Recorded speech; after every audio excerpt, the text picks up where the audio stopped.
it is the sun. It is my lady.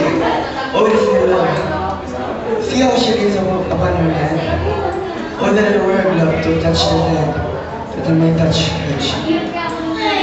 She speaks. Oh, Romeo, Romeo, wherefore art thou, Romeo? Deny thy father and refuse thy name, or if thou wilt not, we must sworn my love, and I'll no longer be a captive.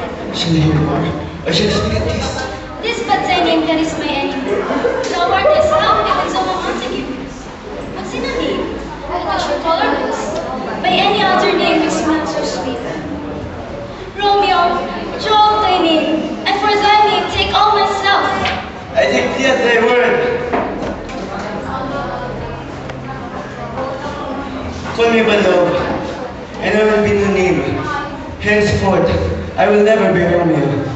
What man art thou, thus hidden in the night? By a name. I know not how to tell who thee I am. My name, dear love, it is hateful to thyself, for it is an enemy to thee. Art thou not Romeo, and a Montague? Neither for me, if either thee dislike. How canst thou hate her? Tell me and why? Your troubles are high and hard to climb. In the place that considering who thou art. If any of my kids may find thee here. Alack!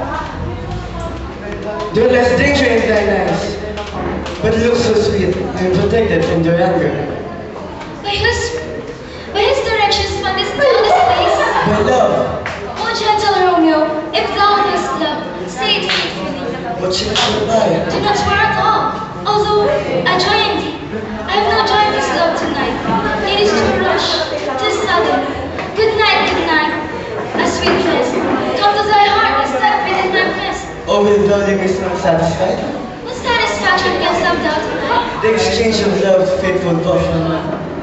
If that name of love be honorable, thy purpose marriage is everywhere tomorrow, and none of my fortunes that die with an age.